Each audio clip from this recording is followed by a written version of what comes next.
Hello বন্ধুরা, আমি Arpita and welcome to my channel wake up diaries.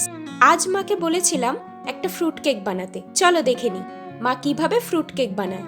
Fruit cake বানানোর জন্য আমি নিয়ে নিলাম 2টো কমলা লেবু, 2 কাপ ময়দা, 150 গ্রাম গুড়, চেরি, টুটি ফুটি, কাজু, কিশমিশ, আমন্ড, লবঙ্গ, এলাচ। এরপর একটা প্যানে লেবুর রস ছেঁকে দিয়ে দিলাম এক এক করে সমস্ত ড্রাই ফ্রুটস।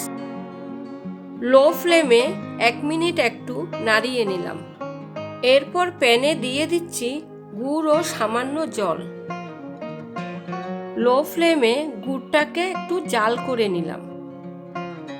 ড্রাই ফ্রুটসের মধ্যে দিয়ে দিলাম ময়দা, দিয়ে দিলাম সামান্য নুন, জাল করা গুড় দিয়ে দিলাম। অল্প অল্প দুধ দিয়ে ভালোভাবে মিশিয়ে নিলাম।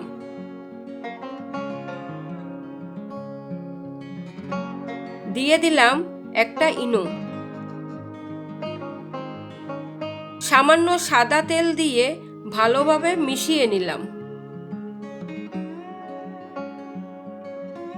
এরপর একটা বক্সে ঘি ব্রাশ করে কেকের মিশ্রণটা দিয়ে দিলাম।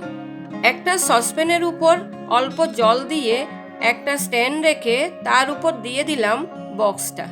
ভালোভাবে ঢাকা দিয়ে লো ফ্লেমে 1 ঘন্টার জন্য বসিয়ে দিলেই তৈরি হয়ে যাবে আমাদের ফ্রুট কেক।